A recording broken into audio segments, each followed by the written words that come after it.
ہے تو ہم بھی تبلیغ والے کو پھیری لگانے والے ہیں کہ کوئی خریدار ملے کوئی خریدار ملے. تو اللہ کا فضل ہے جو پھیری لگاتا ہے تو شام کو وہ روٹی لے کے ضرور گھر آتا ہے. تو اللہ نے مولانا الیاس کے ذریعے سے پھیرا لگوانا شروع کیا. اللہ نے آج مجمع اکٹھے کر دیے. کبھی سوچا بھی نہ تھا, کبھی خواب بھی نہیں آیا تھا کہ اس طرح 6 بر اعظم میں اللہ اس دعوت کے کام کو پہنچا کر اور امت کے تمام طبقات کے لیے ہدایت کا اللہ تعالیٰ اسے ذریعہ بنا دے گا. تو ہم نے فلمی اداکاروں میں کام کیا. ان کا دن رات ہوتا ہے, رات دن ہوتا ہے. دن میں سوتے ہیں, رات کو جاگتا. میں رات کو جاگنا پڑتا تھا فجر کی اذان تک. تو ایک رات ہم رنگیلے کو لے کر آئے. اس مسجد کے جو امام صاحب تھے نا وہ تبلیغ والوں سے ناراض تھے. انسان جو ہوئے ہو ہی جاتا ہے, اس میں کیا ہے. تو مجھے ساتھیوں نے کہا, میں نے کہا اچھا. تو میں ان کے دروازے پر گیا. میں نے کہا حضرت آج رنگیلا آ رہا ہے, صرف آپ کو بتانا تھا. اچھا وہ آئے تو مجھے بھی بتانا تھا. میں نے کہا وہ تو آپ تو سو رہے ہوں, وہ تو آئے گا کوئی 2 بجے. کہ نہیں مجھے آ کے اٹھا دینا, میں ضرور آؤں گا. تو رات وہ آیا 2 بجے تو میں نے جا کے اٹھایا. وہ مولوی صاحب بھی تشریف لے آئے. وہ ان کی ساری رنجش ہی ختم ہو گئی. کہا بھائی بڑا کام ہے, کن کن لوگوں کو کھینچ کے تم لا رہے ہو. تو میں تمہیں اب رنگیلے کا قصہ سنا رہا ہوں. میرے خیال میں اس نے وہی نمازیں پڑھی جو ہم اس کو مسجد میں لائے اور نماز پڑھائی. میری بدگمانی ہے لیکن واقعہ ایسا ہی تھا. دور سے شراب کی بو آ رہی. تو اب وہ اپنا قصہ سنا رہا ہے. اجعل لنا الہا کما لہم آلہہ. اے موسیٰ ہے خدا تعالی ہے, دیکھو پوجا کری ہوگی.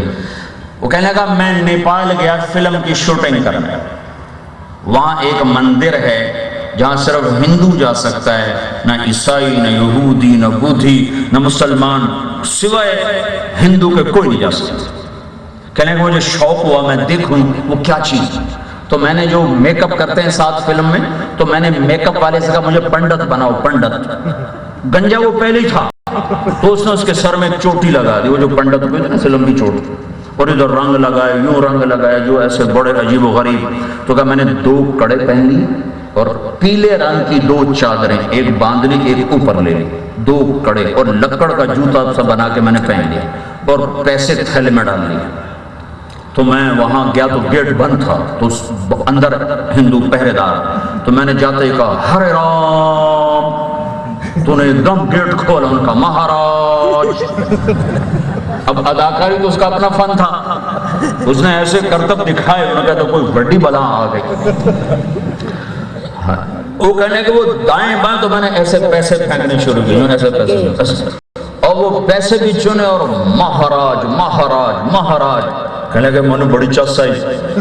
کہنے کہ تھوڑی دور گیا تو میرا رنگ اڑ گیا اور کلیجہ اچھل کے منہ.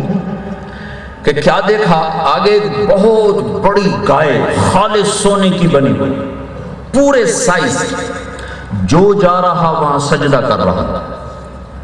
میں نے کہا مر گیا تھا کم وقت, تو آیا کیا ہوں میں ہوں میں سجدہ نہ کرا تو میری جان جاندی, تے سجدہ کرا تو میرا ایمان جاندہ ہے. رنگیلا کہہ رہا ہے, ایک تھکا ہوا 14ویں 15ویں صدی کا مسلمان ہے, کوئی مسجد کا نہیں. جب وہ بول رہا تھا شراب کی بو آ رہی تھی. کہنے لگا میرے جی میں آیا, اب اگر میں سجدہ کروں تو میرا ایمان گیا, اور نہ کروں تو میری جان گئی. میں اپنے آپ کو کوسنے لگا کم وقت تو آیا ہی کیوں تھا یہاں. پھر میں نے کہا جان بچانا تو فرض ہے. تو میں بڑے اطمینان سے چلتا گیا چلتا گیا چلتا گیا. جب میں قریب آیا میں نے کہا یا اللہ تو گواہ رہا, میں صرف تجھے سجدہ کر رہا ہوں, میں اس کم وقت کو نہیں کر رہا. اللہ اکبر. منہ طرف خانے کعبے دے, ہم کہتے ہیں منہ طرف خانے کا, ان کا منہ طرف گائے دے سجدہ اللہ دی ذات نو. اللہ اکبر. یہ اس امت کا ایک تھکا ہوا مسلمان ہے. هو اجتباکم, کہ تم میرے چنے ہو. سنو, اس امت کو 4 بڑے اعزاز ملے ہیں قرآن میں. کنتم خیر امت, تمہارے جیسی کوئی امت نہیں. وَكَذَلِكَ جَعَلْنَاكُمْ أُمَّةً وَسَطًا, تم امت وسط ہو. لتکونوا شہداء، تم شہداء میرے گواہ ہو، اجتباکم، تم میرے چنے ہوئے ہو۔ یہ 4 پھول ہیں، میں مثال دیا کرتا ہوں، 4 پھول والا فل جنرل ہوتا ہے، فل جنرل، تو اس امت کو اللہ نے فل جرنیل بنایا ہے، 4 پھول لگائے ہیں، خیر امہ، وسطا، شہداء، مجتبا۔ اس کا تھکا ہوا مسلمان ایسا ایمان رکھتا ہے، وہ کہتا ہے میں گائے کو نہیں سجدہ کر رہا، میں اللہ کو سجدہ کر رہا ہوں۔ یہ فرق ہے اس امت کا اور پچھلی امتوں کا، جو میرے رب نے میرے نبی کے طفیل اس امت کو یہ اعزاز بخشا، یہ بلندیاں بخشی۔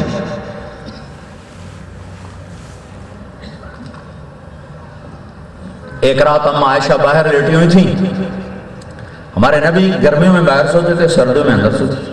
شب جمعہ میں بستر باہر بچھاتے تھے جب گرمی آتی، جب موسم بدلتا تھا، اور شب جمعہ میں بستر اندر لے جاتے تھے جب موسم بدلتا تھا۔ تو حضرت عائشہ نے کہا یا رسول اللہ، کوئی ایسا شخص ہے جس کی نیکیاں ستاروں کے برابر ہوں؟ تو آپ نے کہا ہاں عمر۔ تو اما عائشہ کو چپ لگ گئے، ان کے جی میں تھا میرے ابا ہوتے، تو کہا عمر۔ تو جب حضرت عائشہ کو چپ دیکھا تو کہا عائشہ، ابو بکر کی ایک رات عمر کی ساری نیکیوں پہ بھاری ہے۔ للیلۃ ابی بکر خیر من حسنات عمر، عمر کی ساری زندگیوں پر، ساری زندگی کی نیکیوں پر وہ غار ثور والی پہلی رات بھاری ہے۔ حضرت عمر کہا کرتے تھے ابو بکر ایک رات دے دے، ایک دن دے دے اور ساری زندگی لے لے، غار ثور کی پہلی رات دے دے اور وفات النبی کا پہلا دن دے دے، وہ سب کچھ لے، میرا سب کچھ لے۔ تو اللہ تعالیٰ نے آپ کے گرد ایک ایسا مجموعہ تیار کیا جنہوں نے دین کو اپنی جان سے زیادہ عزیز رکھا۔ اَيَنْقُصُ الدِّينُ وَأَنَا حَيٌّ، اللہ کے نبی کا انتقال ہوا، انتقال ہوتے ہی ارتداد اور فتنے اٹھے، اور ہر دور میں ایسا ہوا، لیکن اللہ تعالیٰ بعد میں نبی بھیجتا تھا جو سارے فساد کو مٹاتا تھا۔ اب نبی کی آمد بند تھی، اب یہ آخری نبی آ رہے ہیں، ان کے بعد اب کوئی نبی نہیں ہے، تو بہت بڑا فتنہ اٹھا، بہت بڑا فتنہ اٹھا، ادھر ارتداد، ادھر آپس میں انصار الگ، مہاجرین الگ۔ اللہ تعالیٰ نے ابو بکر کی ہستی کو قبول فرمایا، انہیں انصار اور مہاجرین کو ایک جھنڈے تلے اور ایک سائے تلے جمع کیا، اور پھر حضرت اسامہ رضی اللہ تعالیٰ عنہ کے لشکر کو اللہ کے نبی نے وفات سے پہلے روانہ کیا تھا۔ انفذوا جیش اسامہ، جب آپ دنیا سے چلے گئے تو ابو بکر رضی اللہ عنہ نے کہا جیش اسامہ کو روانہ کرو، تو عمر رضی اللہ تعالیٰ عنہ اور سارے صحابہ کہنے لگے حالات بدل گئے، عرب مرتد ہو چکا ہے سارا، اور قوت کمزور ہو جائے گی اگر مرکز خالی ہوا۔ کہا مت بھیجو یہ لشکر۔ تو ابو بکر رضی اللہ تعالیٰ عنہ اٹھے اور عمر رضی اللہ عنہ کی یوں داڑھی زور سے پکڑی اور یوں جھنجھوڑا، طلبت نصرتک وجئتنی بالخبران، خوار فی الاسلام وجبار فی الجاہلیہ۔ عمر تو بھی میرا ساتھ چھوڑ رہا ہے، میں تو تیری مدد کا محتاج تھا، تو بھی میرا ساتھ چھوڑنے کی بات کرتا ہے۔ اللہ کی قسم اگر بھیڑیے مدینے میں آ جائیں اور میری لاش میرے جسم کی بوٹیاں نوچ لیں، پھر بھی میں اللہ کے نبی کے فرمان کو پورا کر کے چھوڑوں گا۔ جس جھنڈے کو میرے نبی نے کھولا ہے، ابو بکر کی مجال ہے کہ اسے لپیٹ دے۔ ایو سماء تضلنی و ایو ارض تقلنی۔ آئے ہائے عجب حال تھا۔ میری اما عائشہ نے کہا اس وقت ہمارا حال ایسا تھا جسے سخت سردی میں بھیڑ کا بچہ ٹھٹرا ہوا ہوتا ہے اور اسے گرمی نہیں مل رہی ہوتی، سارے مسلمانوں کا یہ حال تھا۔ جیش اسامہ روانہ کیا تو ادھر سجاح نکلی، ادھر مسیلمہ کذاب نکلا، ادھر طلیحہ نکلا، اور قریب کے قبائل بنو عبس اور غطفان نے ارتداد کا جھنڈا بلند کیا اور مدینے کی طرف روانہ ہوئے۔ تو آپ نے سب